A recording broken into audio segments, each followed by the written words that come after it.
Pada kesempatan ini kami akan sampaikan bagaimana kita menjadi juru damai adalah biasakan kita menyebut kebaikan seseorang. Umat Nabi Muhammad punya kebaikan, hendaknya kita sebut. Kalau kita belum bisa menyebut karena punya permasalahan pribadi, paling tidak kita tidak menyebut kejelekannya. Jadi kalau tidak menjadi juru damai, paling tidak jangan menjadi pengadu domba deh gitu.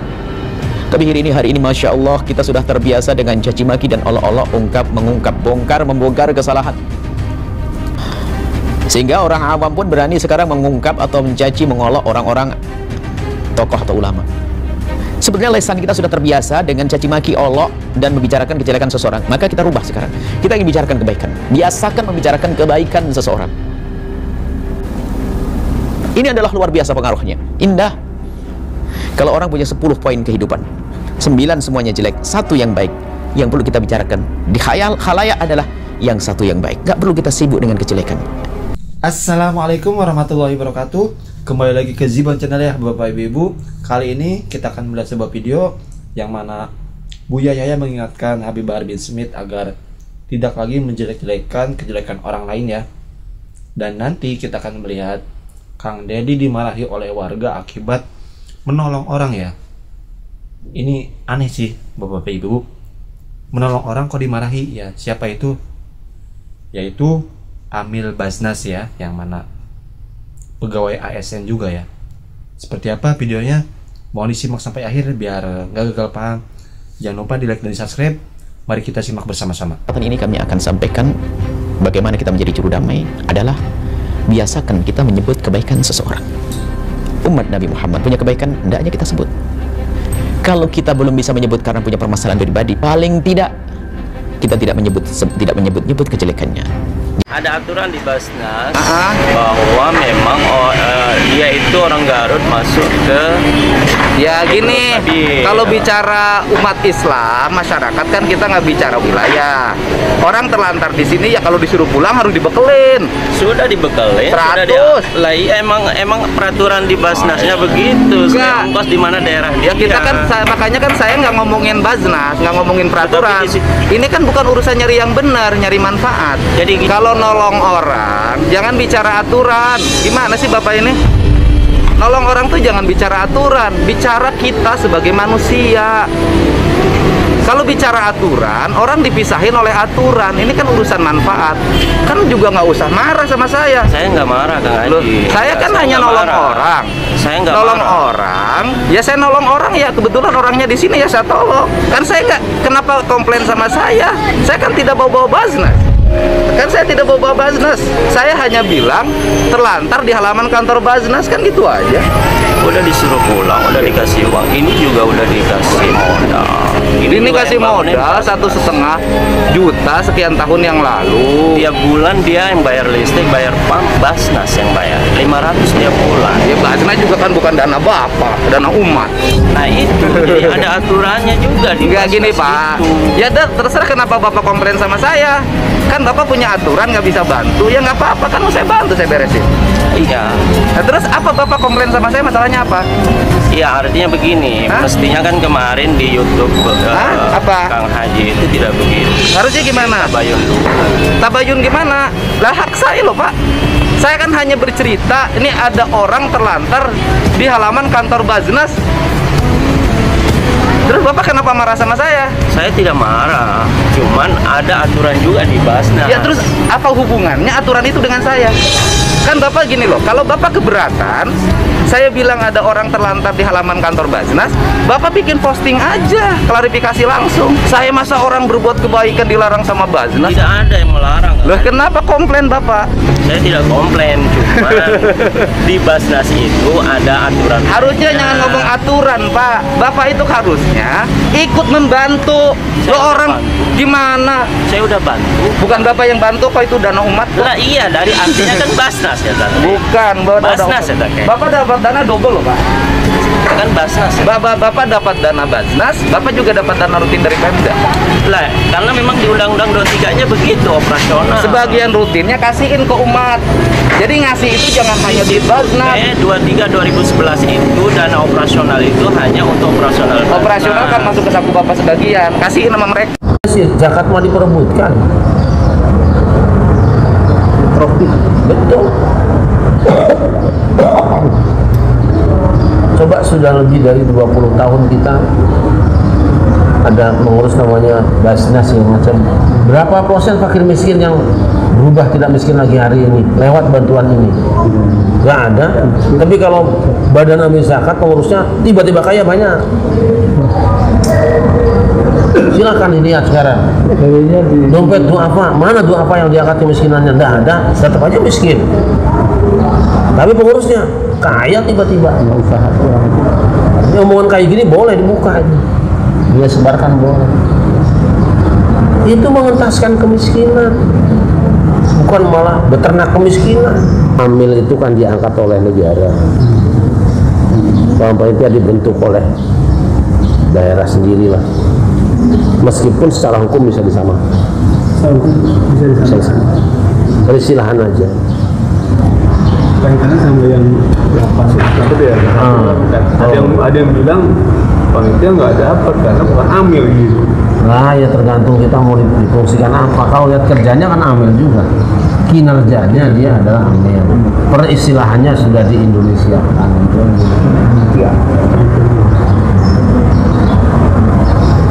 Amilin atau pengelola zakat,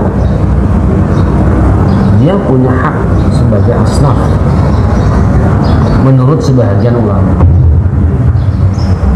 Tapi menurut sebagian ulama dia tidak punya hak kecuali jika dia fakir miskin.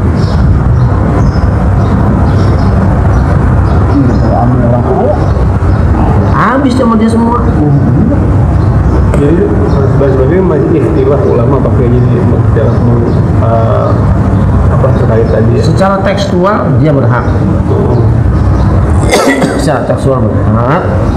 Tapi kalau dia tidak miskin, menurut sebagian ulama dia tidak berhak. Anggaplah kita gunakan boleh dia berhak mendapatkan itu. Yang paling adil adalah kembalikan kepada orangnya. Kalau kamu mampu, ngapain sih ngambil zakat barang segitu banyak diambil? Tuh. Bagus kalau jadikan standarisasi bahwa kalau orang itu kaya atau pejabat dia tidak berhak ambil zakat, sebab kalau ngambil nggak mau kecil pasti. Dan nggak mau beras, nggak mau sama yang lain ya. Ngambil duit nggak mau transfer dia. Raku. Yang paling aman ya itu. Apalagi kalau fitrah kan, fitrah itu kan dua elatnya. Bukan elat apa namanya? Tujuannya satu untuk khadumin agniyaihim, satu untuk fi fuqaraihim. Aslinya kalau fitrah kan semua orang yang mampu, yang masih ada lah ya, dia bayar, serahkan semua kepada orang fakir. Yang kedua, aghnuhum an tawafi hadzal yaum, cukupkan mereka orang-orang miskin hari ini. Maka uang zakat fitrah tidak boleh lewat lebaran. Karena kalau selesai sholat sudah namanya bukan fitrah lagi kan, sedekah. Itu dihabiskan perlu. Iya, karena apa tujuannya? Untuk membahagiakan fakir miskin di hari raya supaya sama dengan orang-orang kaya, bareng-bareng seneng. Gitu. Kalau sekarang kita bayarnya lewat kelurahan, baginya entah kapan. Entah juga dibagi apa kagak. Maka badan amil zakat itu tidak menyimpan zakat, tapi infak dan sedekah boleh. Zakat itu ada waktunya. Jadi seperti itu. Nah sekarang ada pola baru di mana ASN atau PNS di satu daerah itu langsung dipotong tiap bulan gajinya. Itu bisa benar bisa salah. Sebab kalau main potong saja kan kita tidak tahu juga transaksinya, dan orang awam tidak tahu ada pengambilan duit di situ. Itu rantang, Pak Haji mau potongan langsung potong. Itu masalah. Sebab orang itu terikat oleh wilayah tinggalnya. Gitu. Orang bisa saja cari rezekinya di Pasar Rebo, tapi tinggal di Cimone, zakatnya di Cimone. Diambilnya DKI. Gitu loh. Dan kalau sudah DKI nanti pembagiannya kemana? Nggak diumumkan. ini masalah. Intinya sih zakat mau diperebutkan. Profit, betul. Coba sudah lebih dari 20 tahun kita ada mengurus namanya Basnas yang macam. Berapa persen fakir miskin yang berubah tidak miskin lagi hari ini lewat bantuan ini? Nggak ada. Tapi kalau badan amil zakat pengurusnya tiba-tiba kaya banyak. Silakan dilihat sekarang. Dompet duafa, mana duafa yang diangkat kemiskinannya? Nggak ada, tetap aja miskin. Tapi pengurusnya kaya tiba-tiba. Ini omongan kayak gini boleh dibuka aja. Dia sebarkan boleh. Itu mengentaskan kemiskinan, bukan malah beternak kemiskinan. Rumah sakit dibikin sama. Iya, itu kan yang sering saya sampaikan. Janganlah nipu umat lah, transparan aja. Kamu di situ mau ngurus zakat atau mau cari duit zakat? Ngaku aja. Gaji tiap bulan. Program dakwah Haram, tidak boleh. bisa gini lah. Bukan. Sabilullah itu khuzat, orang yang berperang. Bukan membiayai orang yang berdakwah di ke Papua gitu. Bukan. Dari Basnas Bukan barang haram. Bagaimana dakwah akan berhasil dia ngosin barang haram? Ada lagi hapus tato. Dia yang hapus tato juga. Itu duit siapa? Duit fakir miskin serahkan saja, lu jangan ngatur-ngatur sama kebutuhan fakir miskin soal urusan tato. Gitu loh. Memang fakir miskin butuh dengan dai-dai itu yang dibutuhkan. Enggak, bosan dia. Sini uang saya kesinikan, harta saya kesinikan. Saya tahu sendiri urusan masing-masing. Basnas gak ada urusannya, gak boleh ikut campur urusan orang. Memang harta kamu kan bukan. Kamu juga makan sebagian kecil dari situ kalau diizinkan. Tapi kalau dibeliin misalnya mesin jahit, mesin sapu, Jadi sama saja haram. Memang tukang jahit semua. nggak boleh juga, misalnya masih uangnya cash aja gitu. Cash, serahkan punya dia. Kok mau apa kek? Mungkin dia mikirin mau bekal mantu kan. Boleh sebagai urusan dia ya? Urusan dia. Jadi nggak boleh ngatur-ngatur. Nggak boleh ngatur. Yang dibenarkan hanya membagi sesuai aturan syariat. Buat apa? Nah urusan lu duit gua. Ada bahasa pemberdayaan pakai itu yang mungkin pemberdayaan. Alah sudah itu omong kosong semua. Nah itu tipuan Basnas lah. Ngomong apa? Tipuan itu. Gua pemberdayaan bikin acara kan dia dapatnya. Rapat dapatnya. Makan tuh di fakir miskin. Akomodasi. Rapat biaya dari situ, beli mobil dari situ, kontrakan dari situ, lu makan tiap hari dari situ. Duit siapa? Itu kalau misalnya begitu operasional basis itu dari mana pakai bagusnya kalau dana yang masuk pakai apa dari pemerintah apa dari mana Ya dari negara. Negara ya, negara bisa ya. Sebetulnya bisa disederhanakan gampang banget ya kalau misalnya wilayah masjid sebelum salam nih, satu RW, tarik satu RW kumpulkan sini besok bagikan se RW selesai. Alangkah makmurnya ini masjid sebagai negeri tempat harapan, rumah pengharapan orang. Orang nggak tahu siapa berapa orang yang zakat, kemudian kemana jatuhnya zakat nggak ada yang tahu sekarang. Itu karena apa? Ngurusin agama oleh orang yang sebetulnya kurang suka dengan agama. Memang dia semangat di masjid, tapi karena ada yang diarahnya kan. Iya. Semangat banget perintah ya karena ada itu dong. Iya. Gitu loh. Kalau itunya nggak ada ya enggak lah.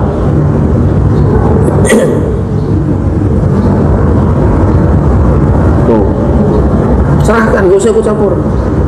Jadi fungsinya apa? Ada amilin tuh memastikan bahwa semua orang kaya membayar zakat dan semua mustahiknya dapat zakat. Ini kalau zakat dikelola dengan benar, bebas kemiskinan di Indonesia, makmur. Belum dari negara kan? Negara sudah bisa seperti itu. Kalau zakat dikelola dengan benar, beres insya Allah. Masa sih ada orang Hamdan wa syukranillah. Allahumma sholli ala sayyidina Muhammad wa ala sayyidina Muhammad. Ya, Bapak Ibu, itu dia tadi ya, yang mana pertama Buya Yahya memberikan tausiahnya terutama kepada orang yang suka menjelekkan orang lain ataupun mengungkit-ungkit kejelekan orang lain ya. Itu ya sebaiknya diganti dengan membicarakan kebaikan orang lain seperti itu ya. Ya, semoga kita bisa melakukannya ya Bapak Ibu. Dan tadi ada seorang pegawai Basnas ya, Badan Amil Zakat Nasional, marah kepada Kang Deddy Mulyadi. Kenapa Kang Deddy buat kebaikan tetapi dimarahi ya, dengan dalih katanya Basnas tidak mengurus fakir miskin seperti itu ya. Dan Kang Deddy pun menjawab ya, bukan seperti itu konsepnya. Jadi Kang Deddy membuat sebuah video yang mana ya menceritakan ada orang fakir miskin di depan kantor Basnas ya, tetapi ya diterlantarkan seperti itu ya mungkin penjelasannya. Oke, terima kasih, sampai berjumpa di next video. Semoga sehat selalu. Assalamualaikum warahmatullahi wabarakatuh.